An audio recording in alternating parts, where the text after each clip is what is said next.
Oke, Assalamualaikum warahmatullahi wabarakatuh. Salam sejahtera untuk kita semua. Kali ini kita akan berdiskusi terkait tema Ecologically Sustainable Development.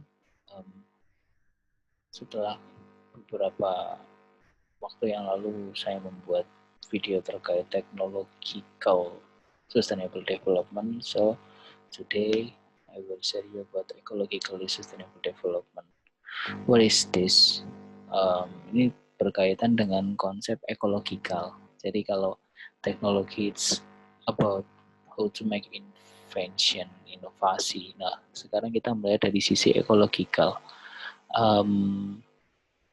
World Watch Institute on Progress Towards on Sustainable Economy say that, and in their estimation, with the information age that is increasingly prominent in the global economy, many observers seem to have forgotten that our modern civilization, like its forerunners, it totally depends on its ecological foundations. Pada prinsipnya, ya ketika ingin meningkatkan konsep manusia yang modern, entah istilah manusia modern itu kan sesuatu yang sangat perspektif ya,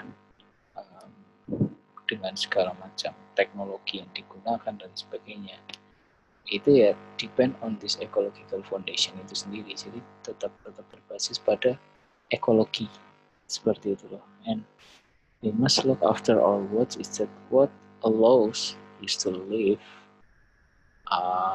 If we exploit the environment for short-term gain, we will pay for it in the long term. So pada prinsipnya adalah Anda membuat sebuah konsep yang berkaitan dengan lingkungan, Anda mengambil lingkungan itu, otomatis Anda harus bertanggung jawab juga untuk mengembalikannya. Atau Anda akan membayar itu untuk waktu yang sangat lama. Bukan Anda, mungkin anak Anda, mungkin cucu Anda, mungkin cicit Anda, 100 tahun ke depan yang mungkin Anda tidak akan menyadari apa yang Anda lakukan hari ini dalam mengeksploitasi lingkungan untuk apapun itu, well-being, no poverty, improve your quality in education, dan lain sebagainya, health status dan sebagainya. Namun ketika Anda mengambil konsep lingkungan itu sendiri dalam waktu singkat gitu, Anda ketika tidak mengembalikan, Anda akan membayar itu untuk waktu yang sangat lama. Itu persepsi dari ekologi. Let's see, komoditas di tahun 1900, a few thousand barrels a day gitu ya, and at present 72 million barrels a day. Paper gitu ya. Antara 1950 sampai 1996, a factor 6 increase. Hari ini 281 juta ton. Gitu loh. Chemical element 20 di tahun 1900-an. Hari ini 92. Dan ini yang paling menarik, populasi 1900 itu hanya 1,6 billion. Dan hari ini ada 6 billion. Like, wow. Berapa kali lipat nih gitu ya, dalam waktu 100 tahun gitu ya. Dari 1900-an sampai ke 2000-an. Ini kita belum 2100. Masih video ini dibuat 2020 gitu. Entah, mungkin video ini bisa dirasakan di tahun 2100 siapapun yang melihat gitu ya. Mungkin apakah sudah 7 miliar atau ke 8 miliar gitu ya.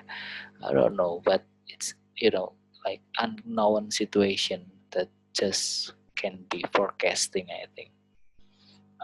So how we develop, the next question is, ya gimana nih energi konsumsi gitu ya, kita melihat bahwa kebutuhan kita, kebutuhan hidup kita, konsumsi kita,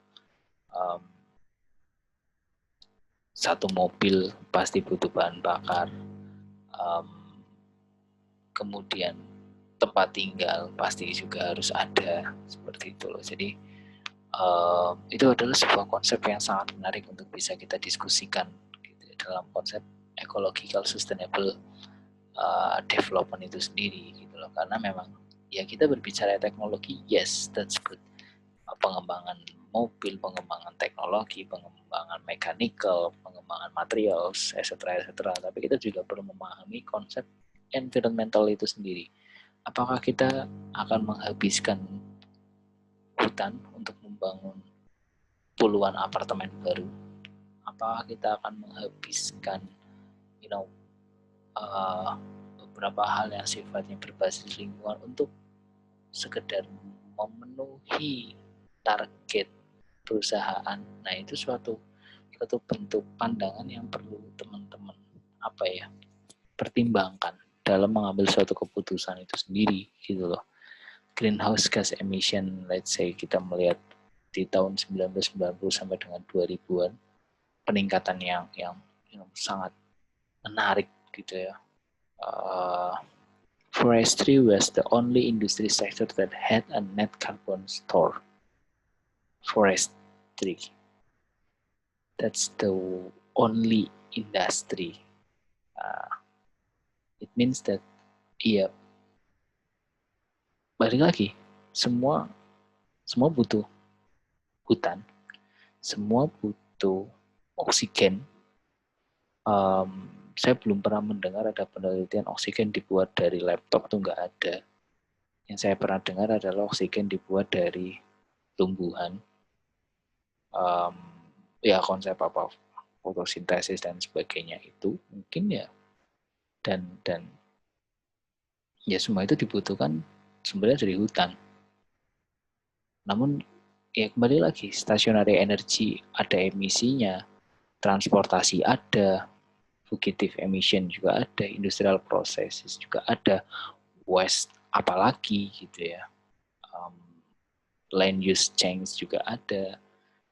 So ya ketika kita berbicara kita menghabiskan hutan, yaitu kayak ibarat kita kayak menyiapkan kuburan massal aja untuk kita, seperti itu loh. Ketika nantinya akhirnya seperti itu. So ketika ingin membangun sebuah proyek dan sebagainya, kita perlu mempertahankan beberapa unsur lingkungan di dalamnya.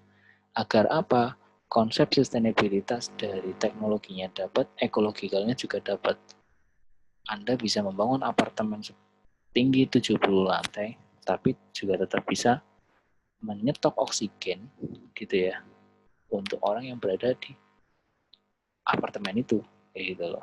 Entah itu bagaimana konsep dan sebagainya, saat ini banyak sekali kayak pembangunan gedung vertikal gitu ya. Di situ juga ada, let's say, kayak pohon-pohonan dan sebagainya. We must recognize our impact on the environment and start living and development more intelligently. What do we mean by ecological sustainability? Humanity has the ability to make development sustainable, to ensure that it meets the needs of the present without compromising the ability of future generations to meet their needs. So it means that we can take each other to make development its better way. Gitu loh.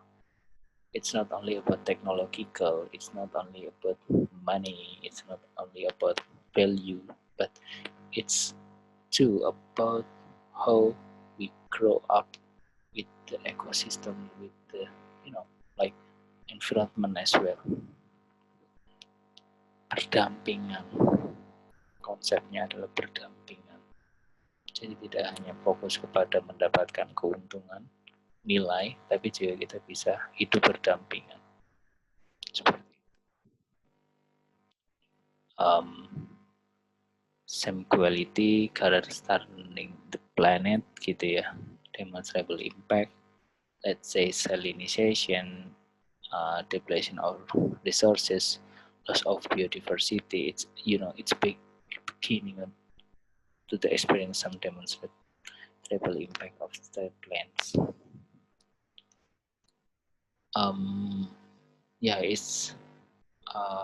Ini penjelasan terkait ancient greenhouse effect gitu. Kemudian juga ada konsep effect ya, like Australian greenhouse gitu ya. Ada pandangan sih, tapi kembali lagi di forecasting, semoga ini tidak terjadi aja. Berdoa dan mengupayakan sebaik mungkin gitu. Kemudian ada lagi ya 50-100 tahun depan bagaimana konsepnya. Kebutuhan minum juga harus selalu ada, air, garam, itu juga ada. Kemudian ada ya ini contoh di Australia kan sustainable water management, little water reservoir, urban water collection, and we live on the Dyer's continent. Ya let's say kalau melihat gambarnya ya, beberapa sungai, waduk mungkin yang airnya tidak berjalan dengan lancar dan tidak sesuai dengan apa yang diharapkan, seperti itu. Ada juga konsep depletion of resources gitu ya, di mana using resource on a sustainable manner, conserve resource for future generation and resources. Kemudian the loss of biodiversity, it's like ecosystems that support our life gitu ya, kita harus ngasih juga. Mereka sudah membantu kita ekosistemnya, membiarkan kita untuk bisa tetap hidup, memberikan kita oksigen, tidak perlu membeli dan sebagainya. Kita juga harus memberikan yang terbaik juga untuk alam. Sebenarnya pandangannya adalah seperti itu. So what we can do, or so what can we do? That's the same question. As a designer and builder, we can incorporate sustainable thinking. Tadi, constructive to build environment. Gitu. Jadi kayak membuat suatu proyek pembangunan, pertumbuhan itu ya tetap berbasis pada lingkungan, gitu loh. Materialnya, konstruksinya, demolitionnya, operationnya, seperti itu. Significant environment, I think. SED, gitu ya. Environmental, social, dan ekonomi. Nah, the first is environmental. Design will should have a low impact on the environment and if possible a positive impact. And then social, and then economy, and principle of ESG for buildings. And then the key to ecological construction practice, low construction costs, easy maintenance, health neutral environment, healthy living environment, and low operation costs. So the conclusion is by considering ESG, environment, social, and development as well when making decision about building, we can construct a good environment that is healthy for the environment and for people as well now and into the future.